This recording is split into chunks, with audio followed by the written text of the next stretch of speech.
Avant d'aller voir les amis, il faudra leur téléphoner. Il y a un temps pour chaque chose, la vie elle ce n'est pas rose. La fin du monde est à 7 heures. Nous sommes 3 heures après la fin du Le ciel s'est monde. enfin mis d'accord, éliminons de l'univers la race humaine par la mort. La parole est à Jupiter, envoyons donc un météore sur cette engeance que j'aborde, sauf sur Gertrude que j'adore.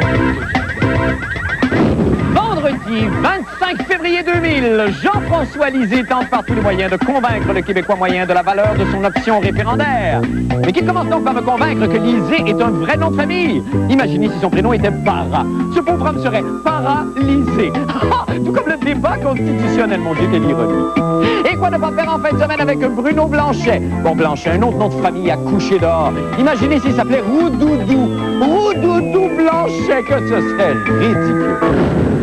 Bonne fête du monde et bon vendredi, mesdames et messieurs. Tout d'abord, des nouvelles de moi qui commence ce soir avec ce moment magique que vous attendiez tous avec impatience, celui où le journaliste vedette mystère descend le grand escalier de la fin du monde. Il est en place. On y va, mon journaliste d'un soir. Oui, c'est toi, mon reporter. Tu vas m'apprendre des affaires, mon journaliste d'un soir. À Montréal, à Québec, tu ameuteras les blancs-becs, mon journaliste. Une belle descente. À moi. Merci Jean-François Lisée, bienvenue monsieur. Oui, merci. Comment allez-vous? Très bien, vous? Très bien. Merci, on va parler un petit peu plus tard. Avant, laissez-moi présenter votre reportage peut-être, si vous permettez. Je permets. Ah, ok, parfait. Alors, qui est cet homme à côté de moi? Qui est cette énigme?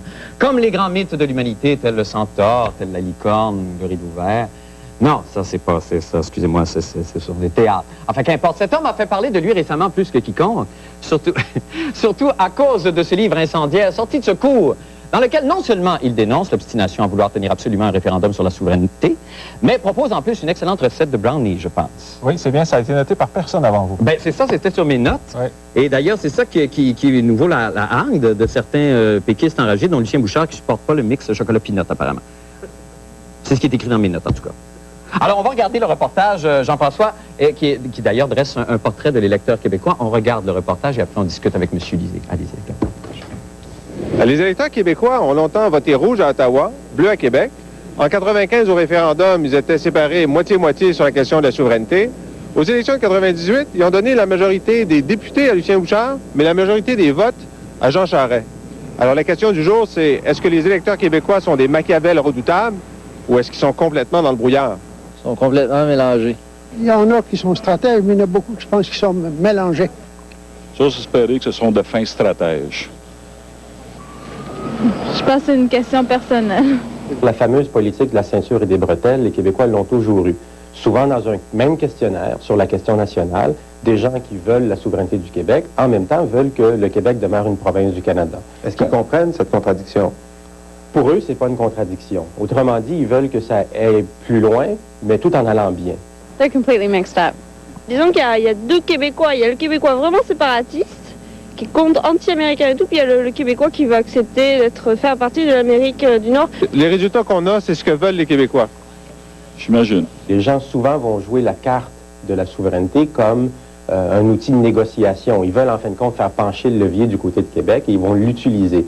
Ils ne vont pas nécessairement être des souverainistes comme tels, mais ils vont être on pourrait dire, des souverainistes de table de négociation. Là. They're completely mixed up. M. Chrétien, lui, il dit que ces gens-là ne comprennent pas la question. Non, je pense qu'ils sont plus fins que la simple question. Ils sont plus fins que Chrétien, ils sont plus fins que le Parti québécois. Absolument. Je pense que beaucoup de Québécois vont vouloir poursuivre des objectifs qui sont multiples, puis ils vont utiliser la stratégie qui semble être la mieux à un moment donné. L'option Lisée, est-ce que ça vous dit quelque chose? L'option Lisée. Pas du tout. Pardon? L'option Lisée, ça vous dit quelque chose? Non. Je n'ai entendu parler un peu, mais je dois prendre mon autobus présentement, alors... Ouais, allez-y. Quand t'attends l'autobus, il y a deux pieds dans la neige, je fais 15 sur 0. Le gars qui est monté sa petite caisse, qui parle à côté de toi, là, il dérange pas. Tout. Avec des électeurs aussi ratoureux, aussi astucieux, aussi stratèges, les politiciens ont souvent l'impression de prêcher dans le désert, comme les auteurs. Vous, est-ce que vous êtes d'accord ou on est d'accord? Ben moi, je suis à peu près 50-50. C'est que c'est trop mou. On peut voir. Je comprends qu'on peut être postmoderne, éclaté, raffiné, À un moment donné, au Québec, c'est trop mou. Puis ça explique beaucoup la situation où on est. C'est qu'on ne veut pas assez clairement quelque chose. Donc moi, j'aimerais mieux que le Québec soit moins sophistiqué, mais aboutisse un peu plus à quelque chose en ayant plus une volonté. La volonté est pas assez. Faut se brancher dans la vie sur quelque chose. On a tous les inconvénients du Canada, puis on a tous les inconvénients de la souveraineté, si je caricature un peu. Donc, on est dans une situation où cet aspect-là de nous devient davantage négatif. Est-ce que les électeurs québécois sont des fins renards ou est-ce qu'ils sont complètement mélangés? Je sais pas, mais je pense que le livre de Lisée, là, qui était sorti là-dessus, je n'ai pas beaucoup entendu parler, mais je pense que ça a l'allure, qu'est-ce qu'il disait, là. Ce gars-là, est-ce que tu sais qui c'est? Non, je ne dis rien. Okay. Est-ce que tu es souverainiste? Oui. Est-ce que tu es fédéraliste? Non. Es-tu capitaliste? Non. Tu es physionomiste? Non. Merci. Merci. Et on est de retour en studio avec Jean-François. Bravo pour le reportage, Jean-François. Vous, qu'est-ce que vous pensez de ça? Est-ce que vraiment le Québécois est un fin stratège? Oui, je pense que les Québécois sont une des sociétés les plus politisées et les plus lucides en Occident. Ah oui, vraiment? Oui. Mais ils ont décidé de ne pas se brancher. Et pourquoi? ça, c'est un gros problème. Ben pourquoi? Je pense qu'essentiellement, ils ont décidé qu'ils ne veulent pas revivre d'autres échecs. Il y a eu 2 référendums sur la souveraineté qui n'ont pas fonctionné. Un référendum sur Charlottetown, vous vous souvenez, pour changer la Constitution, ça n'a pas fonctionné non plus. Et en ce moment, on est comme, disons, un animal devant les phares d'une voiture. On est comme tétanisé. On comprend très bien ce qui se passe. On va se faire frapper, là. Oui. On ne veut pas bouger à gauche, on ne veut pas bouger à droite. Puis là, ça va aller mal. Ben là, la stratégie qui ressort de ça, c'est quoi? C'est donc, on laisse faire, on laisse les gens parler, puis à un moment donné, il y a quelqu'un qui... Ça va venir d'où? C'est un homme politique qui va être plus rassembleur qu'un autre, à un moment donné, qui va les soulever, puis qui va leur représenter la souveraineté, puis qui va réemballer tout le monde? Probablement pas, parce que je pense que les Québécois comprennent très bien tous les arguments souverainistes, qui sont excellents. Ouais. Ils comprennent très bien que... oui, je te jure, hein, oui? je pourrais t'en parler un jour. Ils comprennent très bien que la situation du Québec se dégrade au sein du Canada, mais en ce moment, refusent non seulement de faire le pas vers la souveraineté, mais même punissent les souverainistes lorsqu'ils veulent les y entraîner. Alors moi, ce que je dis, c'est écoutez, là, ce qui est important d'abord, pour une petite nation, quand on est une grosse nation, les États-Unis, ou une majorité canadienne, on est puissant, on a de l'argent, on est un éléphant dans un marché de porcelaine, c'est pas grave.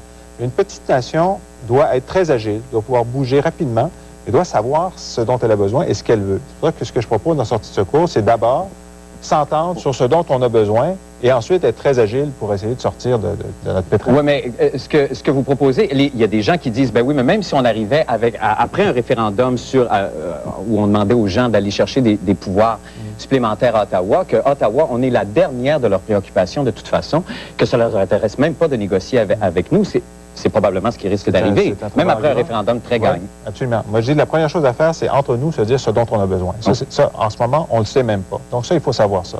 Ensuite, je dis, il y a une élection fédérale qui s'en vient l'an prochain, probablement. Si on ne fait rien, M. Chrétien va avoir la majorité des sièges, la majorité des votes, et ce sera le triomphe absolu des Trudeauistes, la pire défaite, pas seulement pour les souverainistes, pour le Québec. Alors, je dis, bon, d'abord, entendons-nous sur nos besoins, puis disons au Canada, si M. Chrétien est réélu, donc le Canada a refusé nos besoins, là, soit on va faire la souveraineté, soit on va être un peu patient. Mais si vous nous envoyez quelqu'un d'autre qui est prêt à négocier, là, moi, souverainiste, je suis prêt à prendre le risque que ça marche. OK. Si on parlait des jeunes, parce qu'il y a des jeunes qui nous écoutent, puis il y en a beaucoup, on a fait plusieurs reportages là-dessus, puis les jeunes semblent absolument complètement désabusés, désintéressés même de la discussion constitutionnelle. Est-ce que vous, quand vous étiez au gouvernement, est-ce que, évidemment, combien de temps vous preniez entre le fait de gérer la machine publique, tout ça, pour parler, pour essayer de trouver des moyens d'aller accrocher les jeunes sur l'idée de la souveraineté, parce qu'ils ont l'air complètement... Marc, on avait exactement le même problème avant le référendum de 95. Les gens nous disaient, les jeunes sont plus souverainistes, ça les intéresse pas, c'est le combat de leurs parents. Effectivement, c'est vrai. Sauf qu'on a vu que pendant la campagne, les jeunes sont devenus indépendantistes à hauteur de 70-75 % parce que la souveraineté, c'est un mouvement libérateur, un mouvement rebelle. On quitte la maison, donc il y a beaucoup d'affinités. Et moi, les jeunes de 95 sont maintenant dans la vingtaine.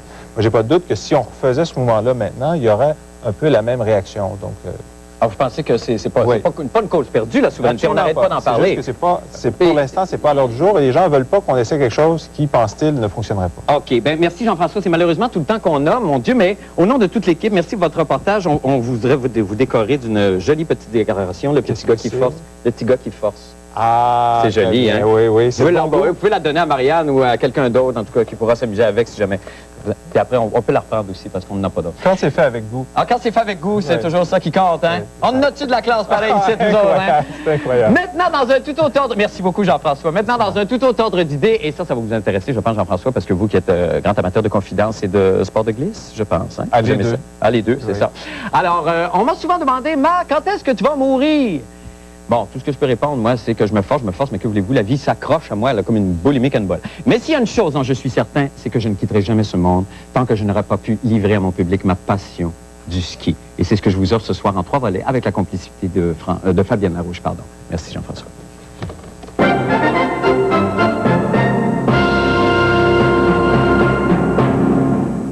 À chaque fois que je suis en haut d'une pente, et que j'ai l'impression que je me laisse aller, évidemment, une fois, là, je parle bien sûr, une fois que tu as maîtrisé la technique, une fois que tu fais confiance à tes outils, que tu es bien équipé, le sentiment de dévaler la pente, ça donne, d'abord, évidemment, procure une espèce d'émotion de liberté, de légèreté, de souplesse que je retrouve dans aucun autre sport. Moi, si on m'enlevait le ski...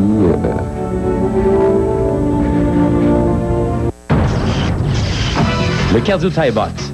On lève, on allonge, on ramène et on épaule. C'est plus que de l'entraînement. Confiance en soi. Technique de défense. Puissance. Endurance. Tu veux t'entraîner? Tu vas être en forme? Attache ta ceinture. La maison communautaire Henri Bergeron tient à remercier les gens d'affaires qui, de par leurs dons, rénovent. Aide à la communauté et services à domicile, maître d'œuvre de la maison, offre des services de maintien à domicile accessibles à tous depuis 14 ans. Merci à nos collaborateurs.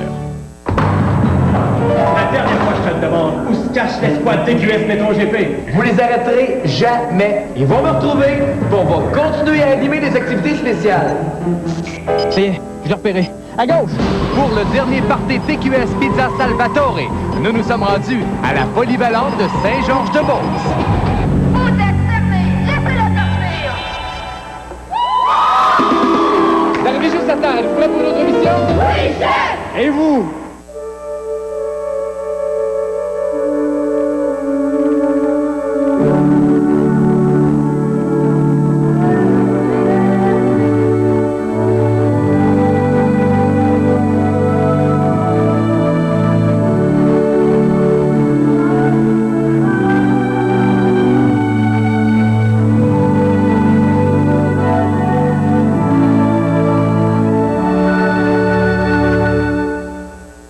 La maison communautaire Henri Bergeron tient à remercier les gens d'affaires qui, de par leurs dons, rénovent. Vous trouverez au magasin Vesto Recyclo des vêtements remis à neuf pour toute la famille à tout petit prix. Merci à nos collaborateurs qui ont rendu ce projet possible. C'est qui? Monsieur Christy? Ah bon, c'est à ça qu'il ressemble. Oui. Puis, ça, là, c'est quoi? La montagne de chocolat. Une montagne de chocolat. Monsieur Christian met beaucoup dans ses biscuits au morceau de chocolat. Prendre un autre crayon propre. Oui. C'est qui ce drôle de bonhomme-là? Encore Monsieur Christie? C'est toi, papa, qui mange des biscuits au morceau de chocolat quand tout le monde dort. Monsieur Christie, vous faites de bons biscuits.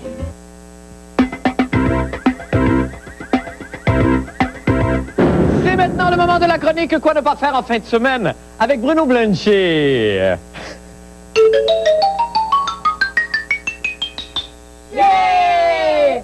C'est Bruno, notre ami Bruno, et sa chronique sympathique. C'est Bruno, le rigolo. Bruno, fais-nous rire! Je peux pas vous dire d'accord aujourd'hui.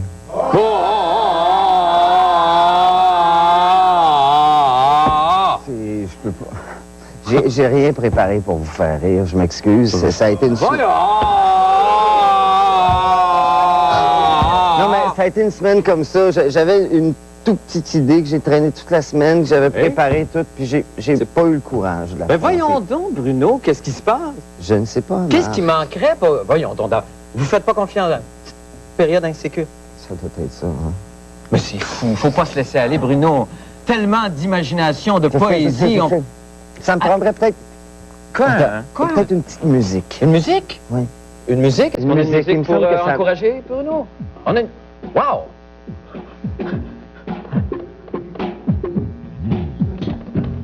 Oh yeah. Come on. Come on. Ça va bien déjà? Ça va bien? D'accord. Ouais, ça marche. C'est beau, Bruno. Ben, c'est excellent. Hein? C'est ça. D'accord. OK, ouais, d'accord. Wouhou! Ah, ben on est content. Bon, ben écoute donc. Ben, c'est... D'accord. D'accord. Hey, je vais y aller. Je vais aller en faire tout de suite. Let's go, Bruno! Yeah! Ouais! C'est bon, Bruno!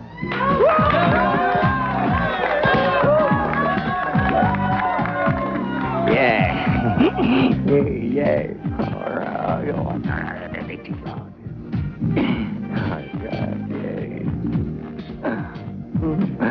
Yeah.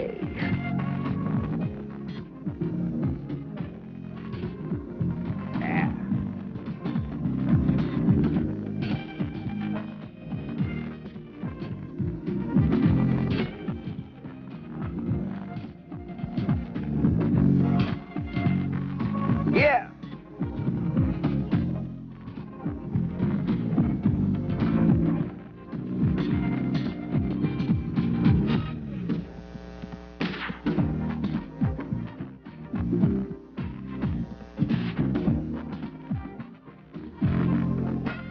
Allez.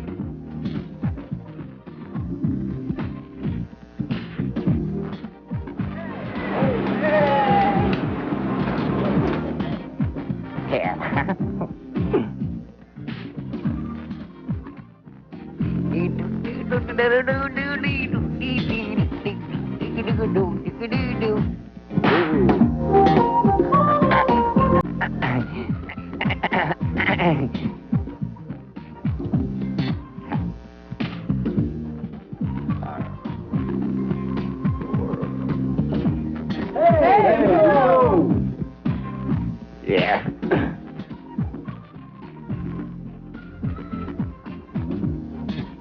Ready?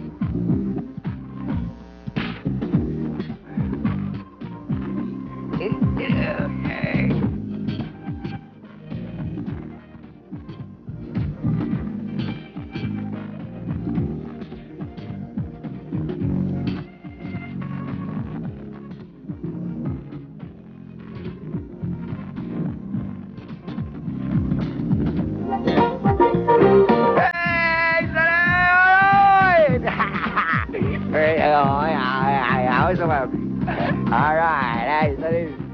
All right. Yeah, Johnny boy. Hey, va bien pour le show. Good. Allez, maintenant. Allô. Salut. Va bien pour le show. All right. OK. Lave là. C'était une bonne idée. Allons faire une petite pause et revenez-nous tout de suite après avec les sports et M. Pauloud.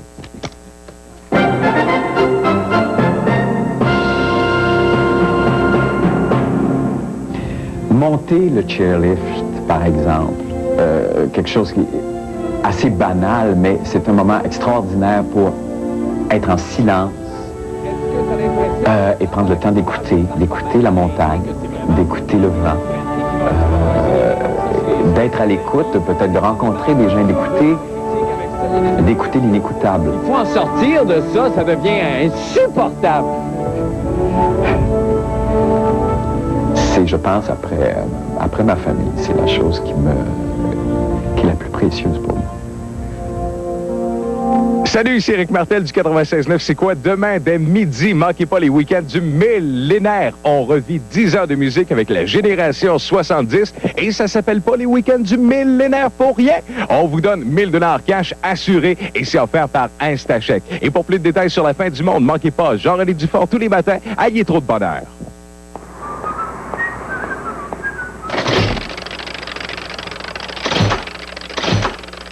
McDonald's donne un nouveau sens au mot valeur en offrant tous les lundis son Mac Poulet à 1,49 $. McValeur, à ce prix-là, on va se voir souvent. Nous, les remparts de Québec. Nous, les citadelles de Québec. En séries éliminatoires. On va tout donner. On va vous donner les séries éliminatoires des remparts. Gratuitement. Pour ce faire, réservez tout de suite vos billets de saison des remparts et des citadelles pour la saison 2000-2001. Les remparts en série, c'est gratuit. Composez le 525-5333. Comme ça, vous voulez arrêter de fumer? Cette fois-ci, je suis vraiment décidée. C'est pas facile. Mais je peux vous aider? Avec quoi? Votre volonté et Nicoderme. Ah oui, le timbre. Oui. Le timbre le plus recommandé par les médecins. Le programme Nicoderme vous aide à contrôler votre besoin de fumer en 3 étapes simples et pratiques. Ça marche? Ça marche pour moi. J'ai arrêté de fumer. Nicoderme, le timbre le plus recommandé par les médecins.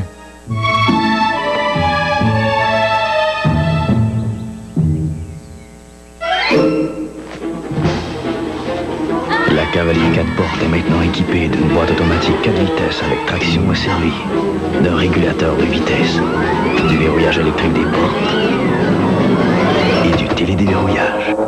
La Cavalier de Chevrolet, toujours aussi fiable avec l'ensemble valeur 2000 qui offre plus d'équipement que jamais. 1,9% de financement, 198 $ par mois, ça tombe à pic.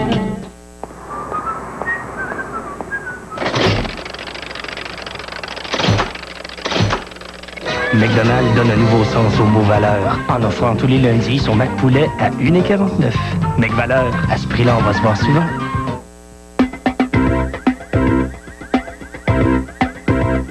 C'est maintenant le moment de la chronique des sports avec Paul Loud, mais bâton de bon Dieu de Jésus, Paul, qu'est-ce qui s'est passé? Il s'est rien passé, il ne s'est rien passé. Qu'est-ce qui s'est passé? Et c'est simplement pour confondre un peu, là, les gens qui m'envoient des courriels cette semaine et qui pensent que j'ai une perruque à la Raymond Bouchard dans Radio.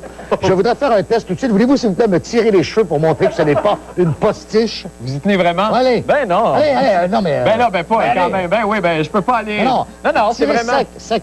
Ben là... Vous voyez, ce n'est pas une postiche. Justement, c'est une chronique de tête cette semaine. Ouais. En raison du grave accident qui est survenu à Donald Brashear, ce qui a dominé la semaine, c'est la violence au hockey et les coups portés à la tête des joueurs de hockey. Oui. Alors, prenons par exemple un cas classique. Supposons que vous êtes un gardien de but et je vous demanderai ma marque. C'est très drôle! Oui. Alors, et supposons qu'un fou comme Martin McSorley devait s'approcher de vous c'est une et vous frapper à la tête. Vous allez voir, mesdames, messieurs, que le casque classique absorbe le choc, mais transmet également les résonances du coup. Vous allez voir. Vous allez voir, vous allez protéger, vous allez ressentir quand même quelque chose vibration quand à la tête. Ah oui, hein? Regardez bien. Ah ben oui, hein? Un autre? Ben ça va, là, je pense que j'ai d'accord. compris, OK. Alors, dans le but, justement, d'améliorer et de contrer ce problème, j'ai réalisé une invention qui pourrait faire de moi quelqu'un de très riche. Comme vous le faisiez d'ailleurs le vendredi dans le temps. Il s'agit de l'appareil que j'ai appelé le Head Saver. Vous allez être millionnaire? Exactement comme vous faisiez le vendredi, Marc. D'accord, oui. Bon, alors le Head Saver, d'ailleurs, facile à transporter dans son... dans son joli coffret. Ni plus ni moins qu'une adaptation du séchoir à cheveux modèle 1950 et qui crée un coussin d'air qu'on placera sous le casque protecteur du joueur, absorbant ainsi les coups. Évidemment, pour le moment, ça fonctionne à l'électricité. Il faudra trouver un modèle à pile. À pile, sans aucun doute. Alors, je vais donc le brancher ici pendant que vous... voulez que je mette ça, là? Oui, pendant que vous enfilez le Head Saver 2000. Alors, non, c'est pas tout à fait comme ça. Il faudrait le placer également sur les oreilles, peut-être. D'accord. Ah, vraiment sur les oreilles pour aussi? Pour qu'il puisse... OK, d'accord. Alors, je démarre le Head Saver 2000. Allez-y. Il y a deux positions. Il y a la position pour les défenseurs et la position pour les joueurs d'avant. Alors, qu'est-ce que vous voulez comme position? Je vais prendre joueur d'avant, je suis agressif. Je fais l'attaque. On y va. Alors, je le place. C'est parti. Le Head Saver crée un jet d'air comprimé qui protège le crâne du joueur. Vous voyez? Vous sentez? Hein? Est-ce que vous sentez gonflé? Oui. Vous pouvez le mettre sur le... Bon. OK. Est-ce que ça va, là? Oui, ça va bien. Maintenant, reprenons le même test avec le bâton de Et supposons qu'un gars, un fou comme Martin McSorley s'approche. Regardez bien comment le Head Saver 2000, grâce à son jet d'air comprimé, absorbe le choc et transmet celui-ci. On y va? OK, on y va. Ah, oui. Voyez? Ah, la palette rebondit. Ben. Regardez. Ah oui. Regardez comme ça. Ah oui. Comparativement oui. à l'ancien casque. Ah ben oui. Voulez-vous mettre le casque, s'il vous plaît? Certainement. Non, pas par-dessus le masque. On y va. OK. Faites la différence. OK, parfait. Ah oui, c'est très bien. On se termine là-dessus. Oui, on termine là-dessus. Merci, Paul Vierfou. Alors, on fait une petite pause, on revient avec la météo. Restez là. Restez là.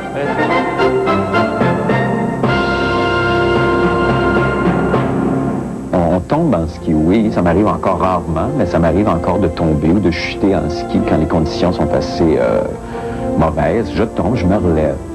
On tombe, on se relève. Et ça, ben, c'est applicable dans tout. Et le fait de tomber, de se relever et de prendre le courage de se relever vite, prestement, ben ça donne une espèce de direction à la conduite qu'il faut que tu appliques dans tout, finalement, pas juste au ski. C'est sûr que je vais en faire toute ma vie.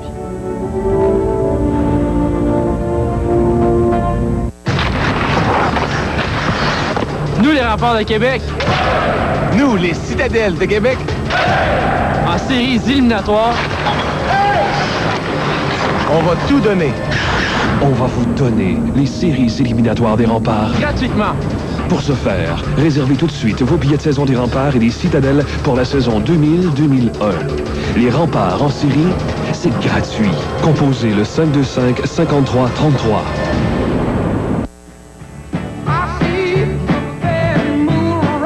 Hier, en venant travailler, Hélène a découvert par hasard une station de radio pas comme les autres, CFOM 102.9. Laisse-moi t'aimer. Vous serez surpris des gens qui découvrent chaque jour le 102.9 à Québec. CFOM 102.9, c'est la radio flashback. Que des succès souvenirs. CFOM 102.9. Vous ne pourrez plus vous en passer. Pourquoi on va chez Uniprix? Parce qu'il faut du shampoing. Parce qu'autrement, on ne pourra pas laver nos cheveux.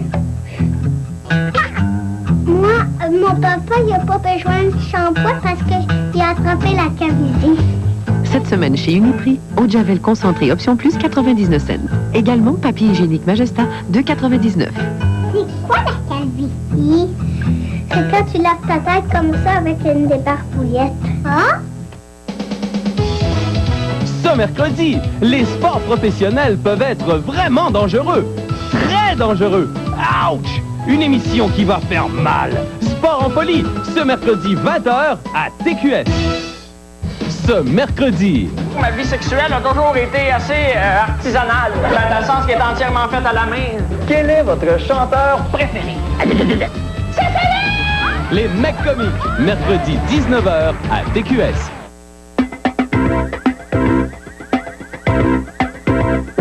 C'est le moment maintenant de jeter un coup d'œil autant qu'il fera ce week-end avec notre ministre de la Culture, Mme Agnès Maltais, qu'on va rejoindre à Québec. Mme Maltais, bonsoir. Bonsoir, Marc. Bon, alors, ça c'est comme...